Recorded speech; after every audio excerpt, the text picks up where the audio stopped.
Well, hello, everybody, and welcome to Creative Goo. This is Harry, your host, and this is the show all about creativity in the world of Zayate and beyond. So we're sponsored by Gooey Cube. They make all the background material and adventures for D&D, and they're on gooeycube.com. You should check them out. Super fun stuff.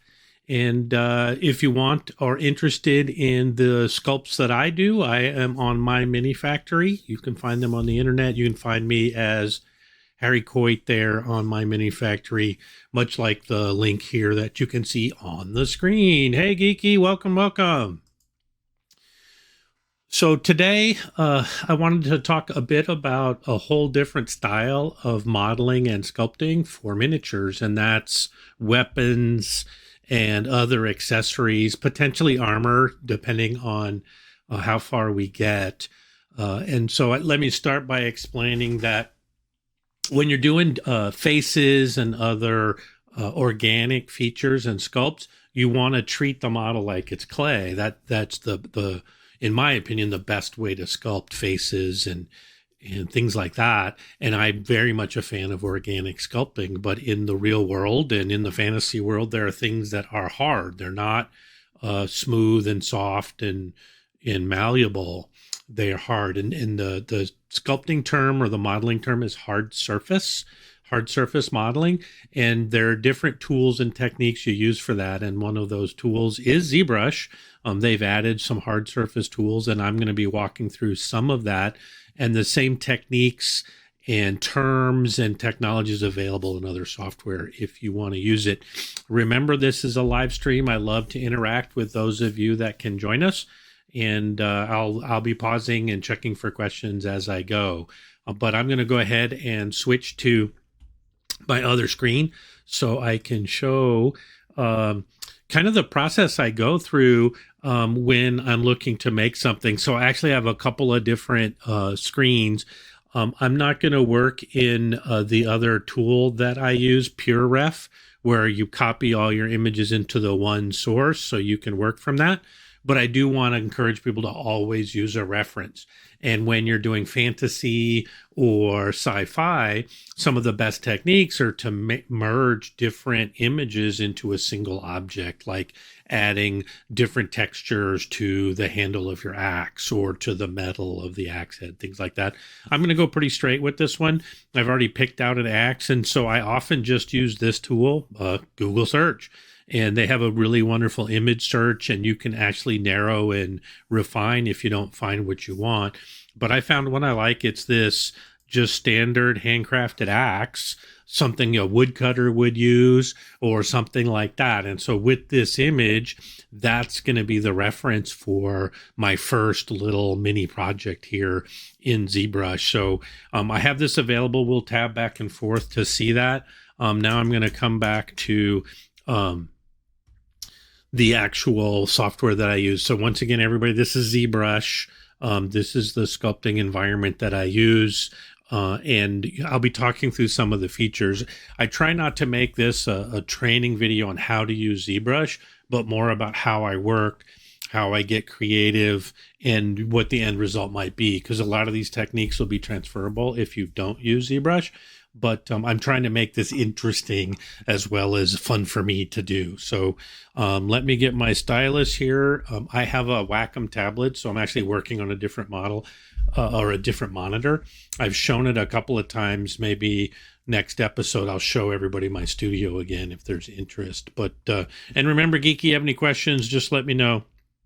But I use a stylus like this. Like a pen, and I can actually put it on the monitor and sculpt directly and move the things directly on the monitor. So while it isn't like clay, it's the closest I can get in a digital format with ZBrush. Although I've mentioned before, Blender's modeling tools and sculpting tools are really getting quite good. They just don't have the years that ZBrush has because it's focused purely on that aspect of the hobby. And it's a professional tool. Blender has those features, but it also does rigging, hard surface modeling or box modeling, animation, rendering, all that stuff. We can render in ZBrush too, but I don't want to spend too much time today talking about that. So I'm in my basic model. I'm in orthographic view again, so everything's squared off. And the best way to show people is if I change the angle, you can see in orthographic view, the top of this cube is still square. If I'm using camera perspective, you can see that it's now more like a trapezoid. So the sides of this box are at an angle, and the front looks closer than the back. That's perspective, and the fact that you can get perspective in the tool can be useful, but it isn't necessarily good for when you're modeling for something you're going to print. This is better when you're going to do something that you're going to render or turn into an illustration, movie, photograph, everything like that. So it's still good to shift back and forth to see how it would look if it was through a camera lens or looked at a distance, because your eyes are going to give you perspective in 3 dimensions. Things further away are smaller.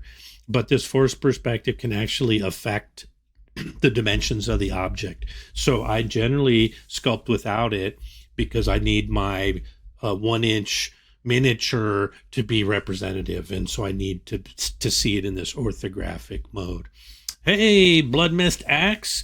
I was actually going to talk about that. So if I look at my references and I'm starting with an axe here, you have to remember we're in a fantasy world. Well, I'm going to make a woodsman's axe. Think about the weapons and the armor that stand out. And for example, Excalibur looks very unique. The movie Excalibur created this image of this sword that most people copy now. I've actually sculpted Conan's sword from the movie Conan the Barbarian, and it's a very distinctive look, and it was fun to make. And an axe that's famous in my home campaign is the Blood Mist axe, and there's one of the guests here on the show uses that handle on Twitch, Blood Mist axe. So it just made me think about that. I may explore the Blood Mist axe after I sculpt this just woodsman's axe that you could see in the real world. So let's get back to this. So you notice that there are in the axe, there's 2 parts. There's the wooden handle, and I'm going to do that first. And then there's the axe head. So I'm going to actually hide that square, and I'm going to start with just this part. And let's transform it a little bit. I'm going to zoom out so I can get a long handled axe. And basically I'm just using a tool to just change the dimensions and the size of this axe so it's similar to our reference image. So it's very long handled axe. So I want to get the length and the feel of that length first before I transform it in any other way. So I think it's even longer than I have it here, right? So now I have this axe handle length, but I need to make that axe handle's not round. It's more of an oval shape. And I'm going to do that. And I'm also going to turn on symmetry. I mentioned symmetry in another episode. And this is the software giving me tools to make sculpting faster. So everything that happens on the left side will also happen on the right side. And so with that, I'm going to make it more of an oval. So if I look at it from the top, now that looks like an axe handle. The other advantage for me making a woodsman's axe, I've actually swung a woodsman's axe. I used to chop wood when I was a young man. And so I know how it feels in the hand and how it looks. And that actually helps. So having physical objects helps you in your sculpting. The more reference you have in your head, the more true your sculpts will be. So physical objects help. So like sculpting your hand, you have a reference. You can use your own hand.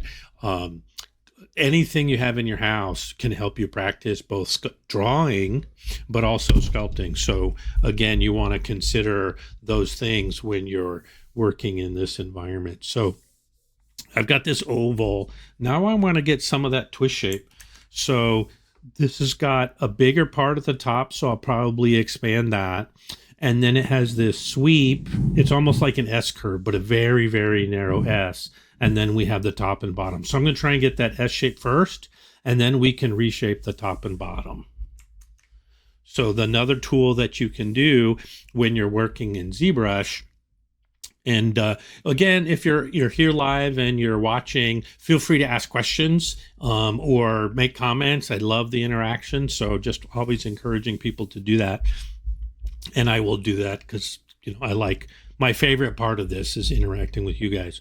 So ZBrush gives me a really cool tool where I can manipulate this object. If I can get my selector to work, I have this bend curve. And what that's going to allow me to do, let me make sure I'm perfectly straight, is I can create little points, these orange dots, along this line. And then if I move the dot, I'm creating that S, right? So that's already looking more like an axe. Now the top of the axe is actually more straight because it's going to hold the axe head. Right, where if I was not in this mode, I'm going to, actually let me duplicate that so I don't mess with it. I really like it. So let me hide the one that's not changed and go back and reset and go back. So let's say I was going to try to do that with that move tool I showed the other day. I need to make the size bigger. Now I'm trying to do it, and you can see how much difference the tool makes. So now I have these jagged lines. If I zoom in, you can see I've got these big breaks in the thing, and it's not actually doing the same kind of S-curve that I was able to do with that other tool.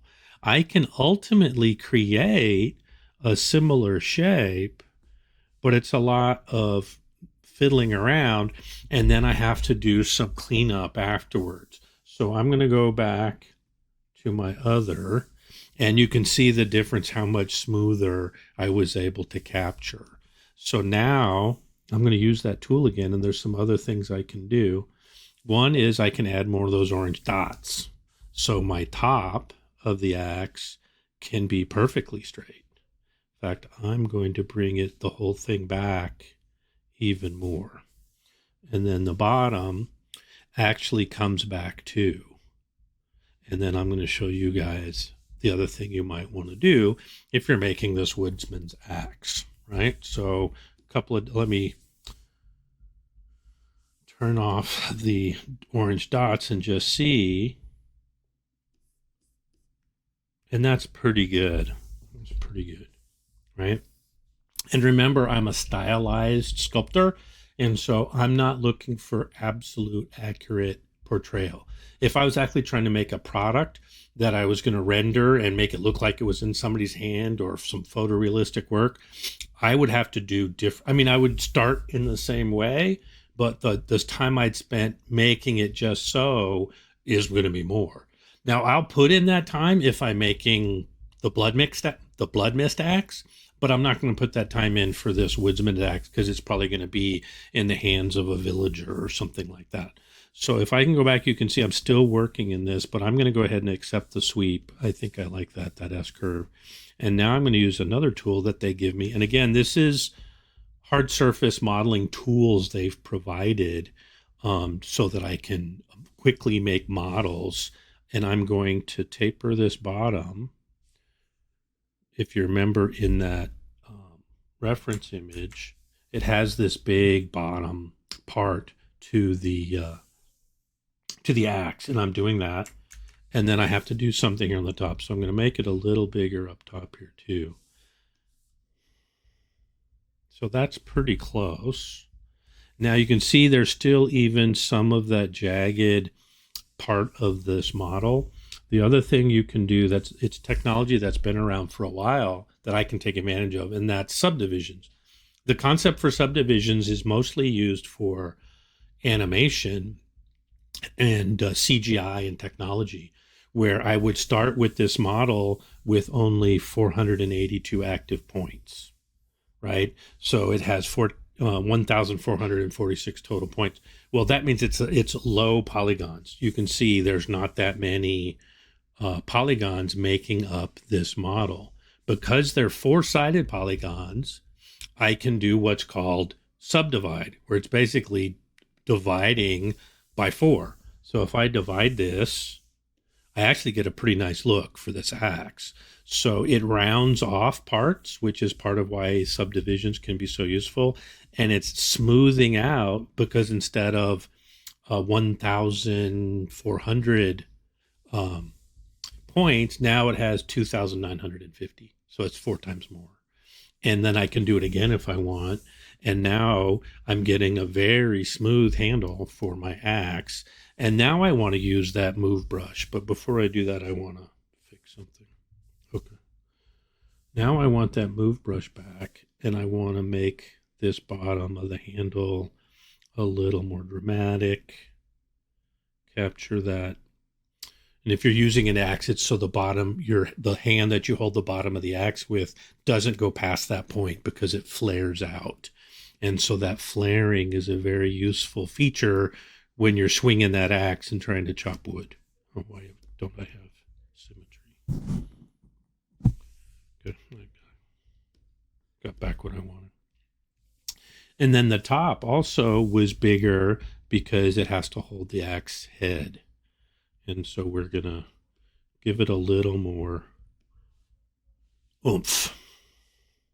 All right, so now I have an axe handle. Now, this could be a great little weapon you'd give a character in your game. It's just a piece of wood that he's using to swing like a club. It's a very good shape.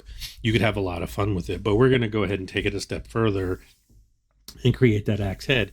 And we did that axe handle, and it's basic. It's usable as is.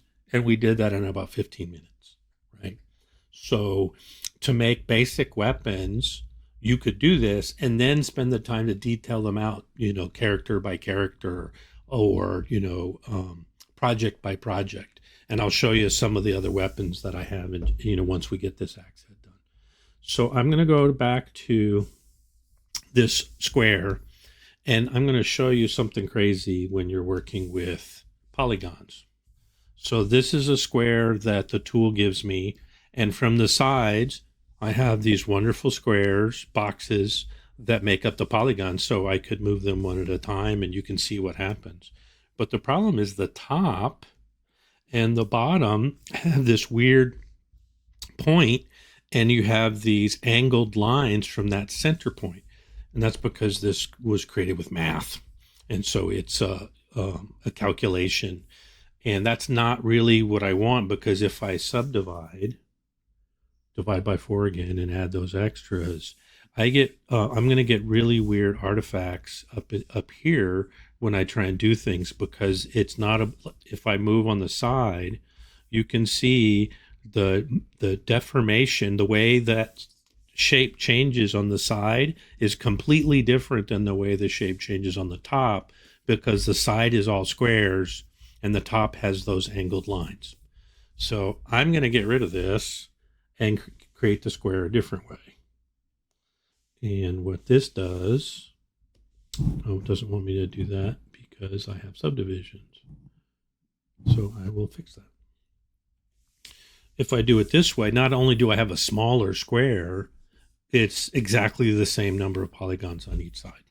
So just a quick lesson: when you're working with math, you're working with polygons in a computer. Remember, what the computer doing is representing this object in 3 dimensions.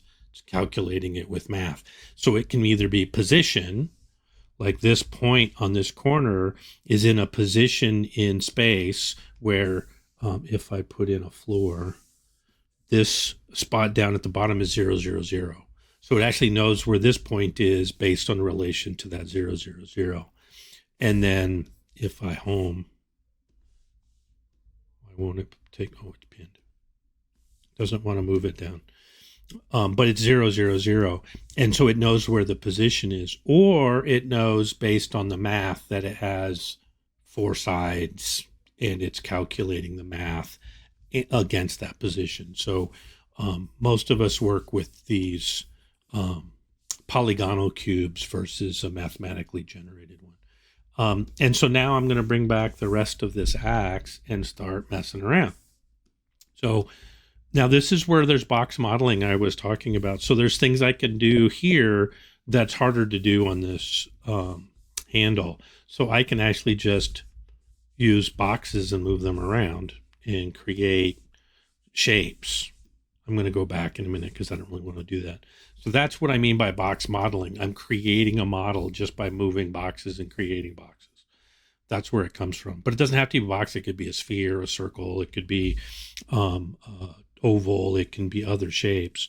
But when you're talking about box modeling, that's what people are talking about. But I'm going to use my fancy little gizmo to get me a basic shape, and then we'll go from there. So first, I want to get the size right because it's going to fit on this axe. And remember, an axe in our world, it's a very functional object, and you need that long handle because of the way you swing an axe to give you that leverage to chop. And it only has a very small steel head. It's not these big, massive things you see in cartoons and movies and stuff. An axe head's actually relatively small. It's about the size of two hands. So that's pretty close. Let me zoom in so I can work at a little better scale. Maybe I do want less of the top showing. And if you know anything about how the axe is designed, you pound this handle through the axe. There's a hole in the head of the axe that this piece of wood goes into, and that's what holds it in place. And if it's loose, then you would put pegs in the top or the bottom to tighten it up. So you have a way to hold that axe head in place. But if it's made correctly, you don't need the little pegs. So we're going to fake it because I have a solid piece of geometry here. Let me turn off the floor. A solid piece of geometry here because I don't care if there's a real hole there or not, because it's only going to be seen like this. There is a way for me to put the hole in it. I can do that another day. But that's what I want. But the next thing I want to do is decide, do I want all these polygons right now? And I'm actually going to eliminate some of them. So I only have this center polygon in the front of the axe. And of course it goes all the way through. But the reason I'm doing that is it's when I go back to that box modeling, I can take advantage of the fact that there's fewer polygons, because now I can do something with this center line. I'm going to shift to the move brush. And if I pull this out, maybe I'll go back because that's not doing what I want it to. There's always more than one way to do something when you're sculpting or modeling. And I was just trying to use the move brush, which just moves just big sections, and it was moving the wrong way. The other thing I can do is just this line in the center. I can just move it. I just have to change my tool to move. And now I can pull this out, and that's what I wanted to do. I wanted to get this axe head. Right? So now I actually have a simple axe. And if I use that same concept of subdividing, right, I can have a rough looking axe.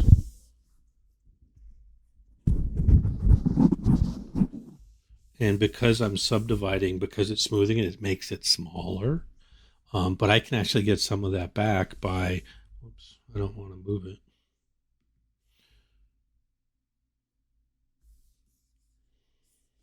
So what I did was I subdivided it, but I kept the edges sharp. It's using a process called creasing. I'll explain in another day. If somebody online wants to know, I'll talk about it. But it still gave me,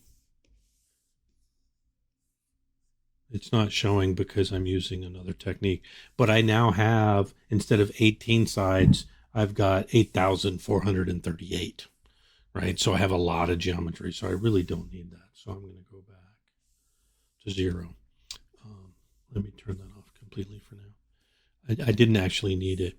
So the other thing I have to think about, though, is what am I going to use this for? And if I'm going to print it, that sharp tip of, face of the axe, the blade, that can be a challenge when you're printing, either because it's sharp, and if you have children, they could get hurt, or when you're printing, it can actually create challenges from a support perspective. So what I normally do, this is another tool I have at my disposal. I can actually create a space in between, and it's called extension. And so I just open that up a little bit, inserting that uh, those polygons inside. I know you see a lot of little cones, but you don't need to. So now you can see I've added that space. Now this again, if you're making just a model for a simple character, this can be done. Let me turn off the colors. This is an object that's viable. Well, let me look at my reference picture though. I mean, we know what this is, and in a stylized world, that's all you need is for people to look at that and goes, that looks like a woodsman's axe, right? But you can see there's other things about this blade, right? So the top of the axe is flat, the bottom has a curve to it, right? So I want to add that. And there's some hand axes and hatchets and things that, like this one, has a total curve top and bottom. This axe here has almost like a sledge back and a more tapered front. So there's lots of different styles. I'm going to try and stick with this particular axe and just, go with it. So let me add that curve. Now, again, I can use the move brush and just pull down, and it looks okay. And let's see. Well, now you see when I added those subdivisions, it tried to curve that bottom section, and it's not too bad. I could work with this. The other thing I might want to do is when you're printing and when you're illustrating, sharp edges are your enemy, because the way light works, it's going to show the one side and shine on it. So let me do a quick fake render. So you can see the shadow underneath. That looks really sweet. But this side is just one tone, and then this shadow is just another tone. It's not very interesting, and certain angles you're not going to be able to recognize, this object. So we can bevel this, and that actually looks really cool when you're printing, and it can be a really neat effect. So I have the ability to add a bevel, and so do I want that? Now let's turn off dynamic. Let's look at those little squares, and let's try and bevel. So that's what it looks like when there's no subdivisions. I actually think that's pretty cool. Let's turn back on the subdivisions. Now I've got a whole different looking axe head, but I don't think it's working. So I'm going to have to try this a different way. I'm going to have to go back. See, not everything's perfect. So I'm going to go back to the uncurved version of our axe, because I want to get the bevel first.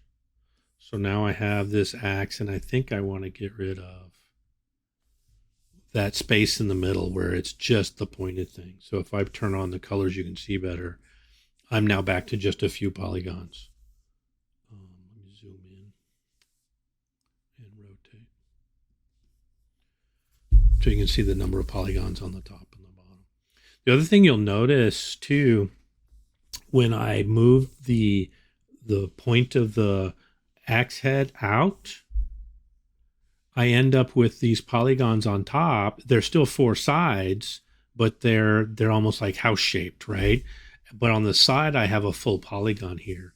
And that's one of the reasons when we add those when we divide and add, 4 more polygons per quad, it creates those weird shapes, because there aren't, the polygons are different shaped on top and bottom than they are on the side. Now I can fix that too. In fact, I'm going to try that. That's one thing I can do. And this is where the experience with the software, knowing how these changes will transform your object, can be super helpful. So what I'm going to try and do with my magical powers is connect and create polygons here. It creates a different challenge that I'll explain in a minute, but I'm going to see how that works with what we want to do. So I've got,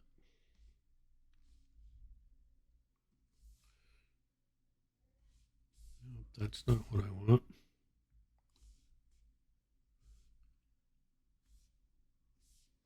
Doesn't want to do that either. I'm going to try. Oh, I know what I'll try.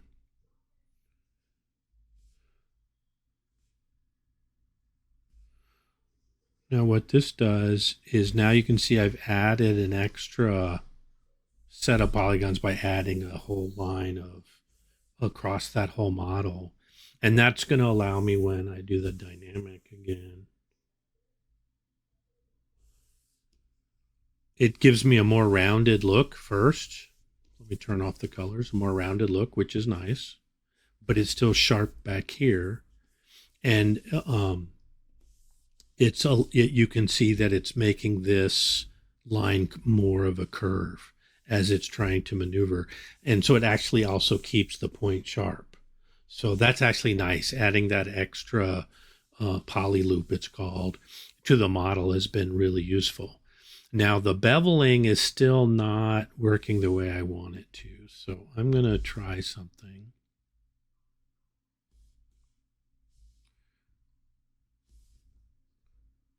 Well, that's interesting, but not what I wanted.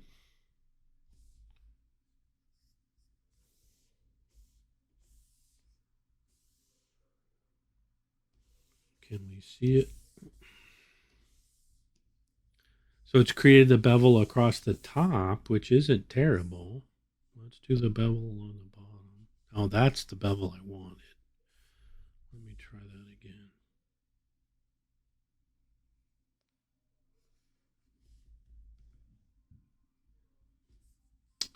Okay, that's a bigger bevel. And then see if I can do a little bevel down here.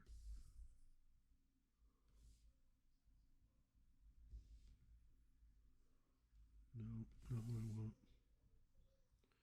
It's trying to predict what I want, but let's see if when we do a dynamic, what we get. That's actually pretty good. And in fact, even without putting that axe point, I get a pretty good result. Now let's see if we can do that curve that we had earlier.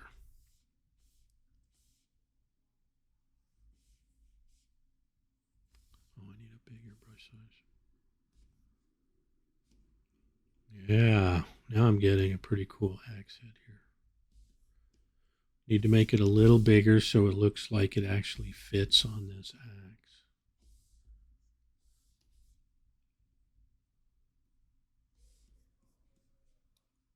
I'm actually pretty happy with this. I'm going to have to keep it.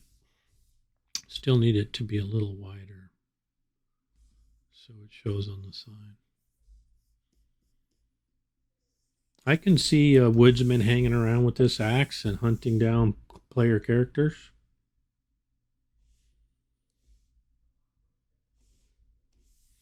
All right, so there's a simple woodsman's axe about halfway through the show. So about 30 minutes to get a pretty decent looking axe. So hopefully that was interesting. Sometimes I don't know if I'm just talking to myself. So hopefully that looks cool. I'm going to try a sword next. And so we need to pick one. So let me save this.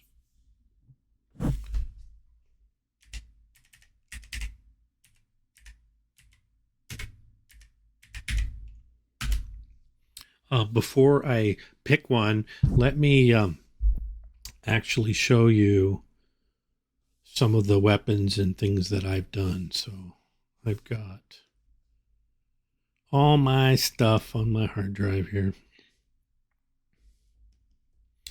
So I create I call it, this is my kit bash folder. So these are all the things I've made that I can add to other models. So you can see, I don't know if you can, I have some of the images I've done, like I have this skull and cross tools where I created, let me bring it up and I'll show you. I have a skull that I put some steampunk elements on. I have a wrench and a little gun. And this was my logo for a long time. My logo now is still a similar skull, but the crossed items are paintbrushes. So I've updated my logo. So that's in my folder. I've also done some stuff with some, I love the Native American designs, and I made this one. And I can make almost any design with just the rough shapes. I have all of the common shapes. It works okay, but once I make it, then I turn it into other objects. So I love that design. This is another crest that's unique to me for my fantasy world. It's the Brystone crest. Let me get this. I'm in the right place, and I'm not sure why. There we go. And so it's a winged hammer cracking a gem. So this is the Brystone crest, and I put that on shields and standards and things. So this is what I mean by kit bashing. Once I make it, I can reuse it over and over again. And so I have fantasy weapons and lots of different things. So this is what I call the awesome sword. And this is a design I did. So again, this is definitely fantasy. So I've got this handle, this almost horn or bone-like crossguard, these skull-like elements, and then this sword blade with a hole in it and spikes and everything. So I did this. I've used this for multiple models. I had a lot of fun. I have a version where in that hole there's a gemstone. And so this is some of the stuff you can do once you have your idea. Let's see. This was an axe I did a long time ago when I was first starting, and so it looks okay. I would do it differently nowadays, but I certainly could use it. But you can see some of the challenges. It's got these weird. See if I can get an angle you can see. It has these weird divots or channels. That's going to be a problem printing. It'll be very brittle if it can even print at all. So I'd have to redesign the axe to get what I need. Yeah, from this angle you can see the axe. When I was making this curved shape, it didn't work, but it looks cool. And if I was going to render it for an art project, it would be pretty neat. Then I did this axe head that was more sci-fi techno, and actually printed this with a model. A dwarf was carrying it. That's a pretty neat axe head. It's got the runes of my own design in the middle, and then I have this geometric design. So I do a lot of dwarves, and so I have a lot of axes and hammers and things already, because I return to that concept so much. Another axe head I did, and the handle. So I've got this one, and you can see I've got this floral design in the blade. Now in this one, it's that floral design is just painted on, and then I have to actually turn it into geometry later. But I made this really fun texture from this Asian themed texture set I have. And so the handle of this blade of the axe has a lot of detail. That was a ton of fun. Let's see, what else can I show you that I made? Oh, I have Conan's sword in here somewhere. That always catches people's attention. Uh-oh.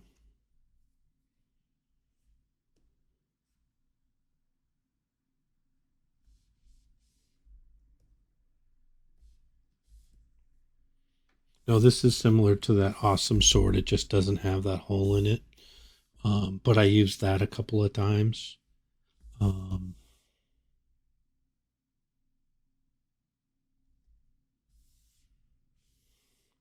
Give me a moment.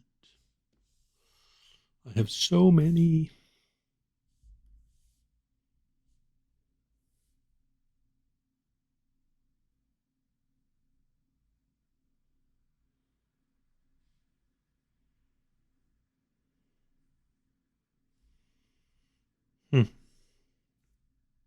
I must have it hidden somewhere else. One of the challenges with a sword like that, someone could be a stickler and say, that's intellectual property for somebody. So let me show you some other stuff. I did this one. This axe was a ton of fun. This is the closest I have to the Blood Mist axe. You can see I've got the S shape. I put some kind of hide on it, and I have this fancy blade. And so I really had a lot of fun with this one. So I've got this axe. I saw another sword that I wanted to show you. Like I said, you can just do so many things um, when you're modeling. And I don't consider myself a very good, what would you say, hard surface modeler. Um, but every once in a while, I can come up with something cool. So I did this blade, really fancy. Short sword or gladius, and I've got the squid tentacles as the cross guard and some symbols, and the blade came out really nice. So this I call the sword of the sea, and it was a nice design. So that's rendered.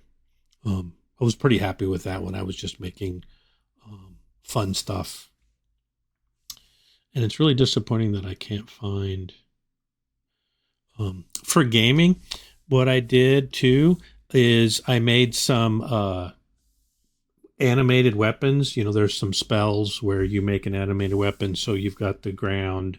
Let me just show one. So this is the cloudy ground holding a warhammer. So if that particular character's dancing weapon or a spell they cast, animated weapon, they have their hammer.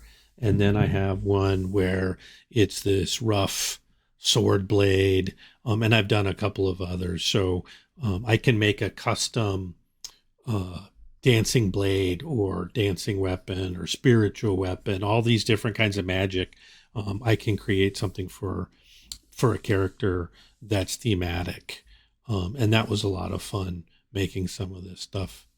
Let's see.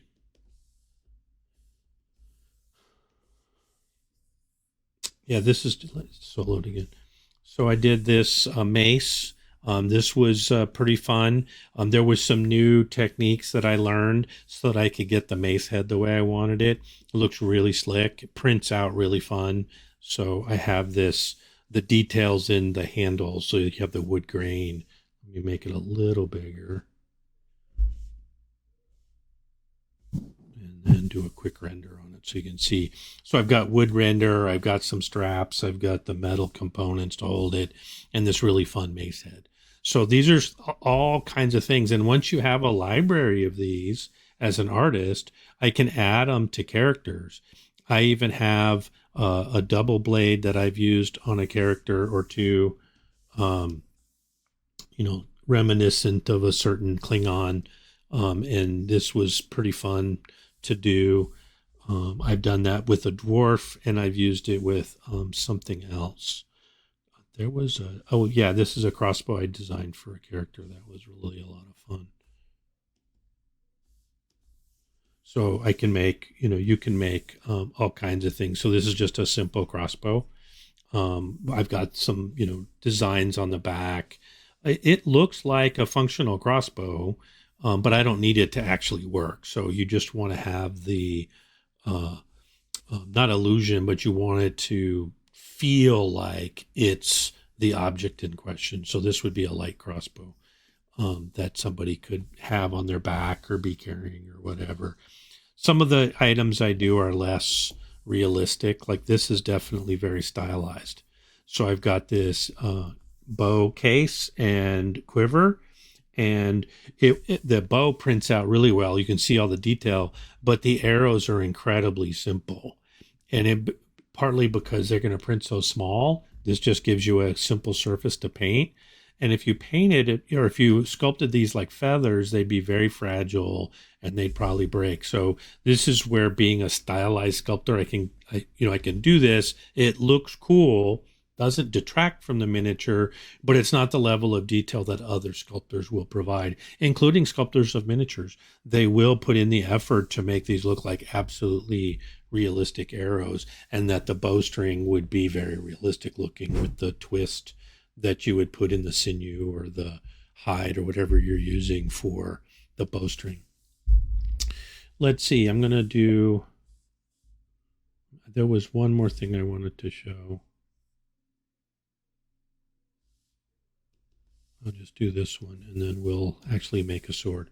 So here's another sword I was playing with. It actually turned out really nice, and then it's completely impractical and would not be very useful in a combat situation. But if it was magical, maybe magical energy forms around these gemstones in the middle. But in a miniature, that just looks really cool. I had a lot of fun with it. So if you're doing fantasy miniatures, you can be very fantastical with your creations. They don't have to be real. And I put a little bit of effort when I made the hilt. The straps are coming loose a little bit. And when you're sculpting in digital form, one of the hardest things to do is realistic looking straps. So I put some effort into making these look real, and it came out nice. And this wasn't for a particular project. It was similar to the sea sword. It was just something I was just playing with hard surface techniques, and now I have these objects, these models I can use for other things. So let's clear all that out. I'm actually just going to reload the project so all those are cleared out.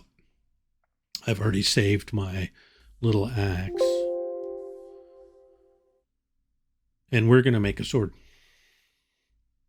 And let me go to here, because I'm not making a person. And I have my square block again. Turn on symmetry. And I want to pick a sword. So you can see other people do fantasy swords too. I'm just looking for swords. And I'm going to keep it relatively simple, I think. No, I don't want that. So one thing about, oh, here it is. That's what I want. So just this simple, straightforward sword. And you can make something like this, you know, pretty easily once you have the skills down. So again, I'm going to shift to that cube that is only, you know, 4 squares on the side instead of that weird angled line point thing that it used to have. And I'm going to start with the blade real fast. Same kind of thing. And probably for speed, I'm just going to make this a short sword. And then I want it to have a little wider blade. And then I have to decide, do I want those points again on, you know, the sharp edges on it like I did on that other one? And I think the answer is yes, but first I need to create a point at the tip of this thing. And there's multiple ways to do that. But again, if I'm using box modeling, some of the easier ways to do it is just grab that point, move it back to this, and pull it out. So now I have a point to this blade, right? And it's symmetrical, so it's the same direction on both sides. I didn't make it symmetrical in every direction, but that's okay. I'm getting a pretty good look there, right? And then I want to get rid of that middle section. So we're going to change tools again. That's going to help me. And then I want the sides to move.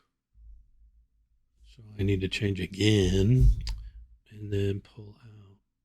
And why is that not? Well, actually, I'm going to leave that. I like that. It's going to be a sword with only a blade on one side. Hey, Phantom. So you can see here that I've got a pretty nice sword blade. Let me tweak it just a little bit. And you can play and play and play until you get everything perfect. You know, again, since I keep making excuses that I'm doing stylized, and a lot of times these, if you go into too much detail, your printer may not even show it. If you're 3D printing, your render may not even show it. So you want to understand how you're going to showcase this particular sword, right? So I've got a pretty nice blade, and I can keep the edge sharp if I want to. I'm going to do it with a shortcut, and I can use this tool to just crease what I want. And creasing keeps that edge sharp while the rest of the model is smoothed by that subdivision process. All right. So now if I subdivide, that actually looks pretty good, almost like a dagger, but I'm going to make it a little bit longer now. And I've got a blade. And I was able to make that blade in 5 minutes. So for many of my models, I can now use that blade. So let's add the cross guard.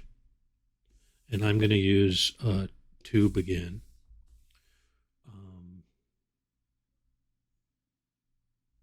I think I'm going to use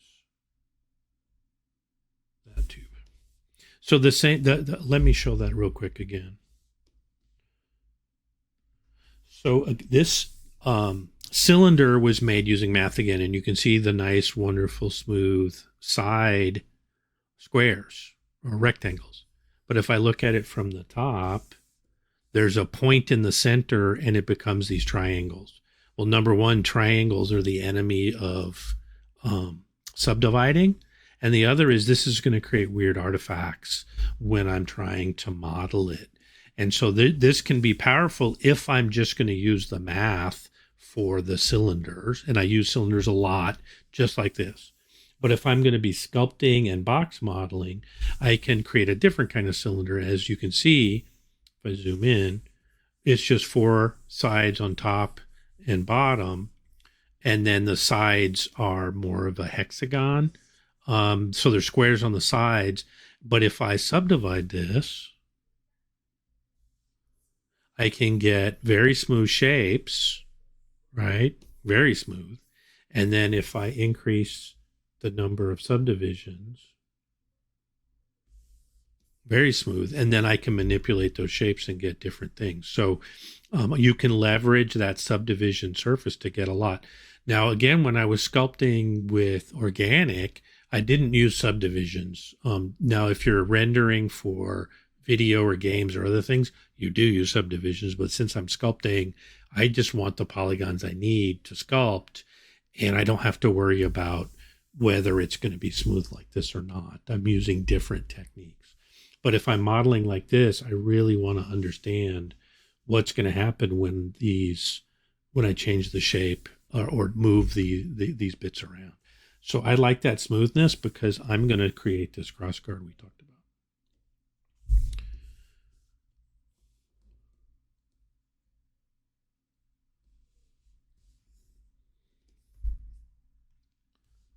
I'm making it long because of what I want to do. And so I want to bend this. This is what I want to do. And so I want to bend it. So I need more quads, right? So it's bendable. And I want to put them specifically where I want them. And so that's the other advantage of these kinds of tools is I can actually be very precise about where I want. Let me create symmetry on a different axis. There we go. So if I put in another loop, I can have that be, at this end or at this end. I want it near the middle. And I want another one here. And I want another one here, but not so close to the end because I want it to smooth out and be more like a rounded end on this thing. And this should give me enough to bend it using that tool we showed earlier, this bend curve, right? I don't want that many orange dots. And then I want it to be symmetrical. So when I move up, now I'm creating that curve because I have those extra loops in this object. And I can create a nice short sword style curve. I like that. I'm going to take it. Now if I do that subdivision where I'm adding, I'll turn off the colors. It's all rounded on the end, which is exactly what I wanted. I want it to be a little bit bigger. So it looks like the blade's in it. And maybe I need to make I need the blade to be thick if I'm going to print it. So I will do this, make it wider. So now I have this curved cross guard. Well, now I need to make the pommel or the hilt and the pommel. So let me add another sphere. I'm going to make it a simpler sphere, cylinder. move it down. This is one of the easier steps. And the thing to remember, like we did earlier, is if the thing you're holding on to is a perfect cylinder, that's actually hard to grip and know where the sharp part of the blade is when you're not always looking. So you want to turn it into an oval. And so I'm just going to do that. And then I'm going to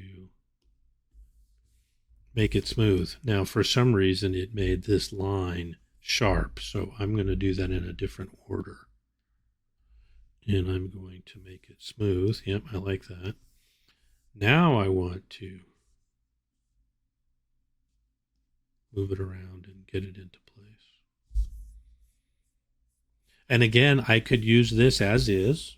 This is a blade a dagger that somebody's using. In fact, I could make the handle just a little bigger.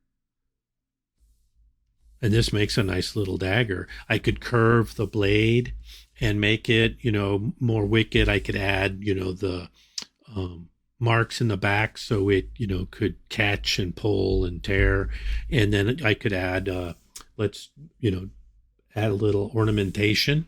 So I'm going to make a really fast gemstone for the pommel. Shrink it down a little bit. Now I have a fantasy dagger that is definitely usable on a character. It's super simple, but it's usable, right?